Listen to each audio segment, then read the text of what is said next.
ফের এসআইআর আতঙ্কে আত্মহত্যা। মুর্শিদাবাদের বেলডাঙ্গা থানা এলাকার ঘটনা। এলাকারই বাসিন্দা বছর 55 শাকিলা বিবির স্বামীর নাম ভোটার তালিকায় ভুল ছিল, ফলে এসআইআর এবং এনআরসি নিয়ে আতঙ্কে ছিলেন শাকিলা বিবি। রবিবার সকালে বাড়ি থেকে বেরিয়ে ট্রেনের সামনে মরণ ঝাঁপ দেন। খবর পেয়ে পৌঁছায় পরিবারের লোকজন, তার রক্তাক্ত দেহ উদ্ধার করে নিয়ে যাওয়া হয়।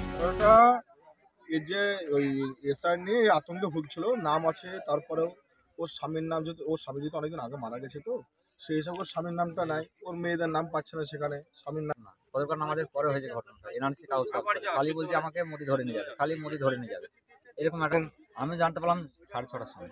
এসে কি দেখলেন? এসে দেখলাম মৃত্যু ডেড বডি পড়ে।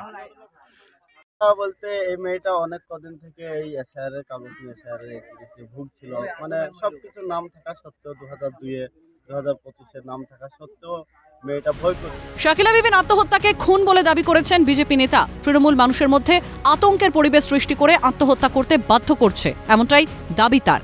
এর বিরুদ্ধে মামলা রুজুর দাবি। আজকে এটাকে আমি আত্মহত্যা নয়, খুন বলে দাবি করছি।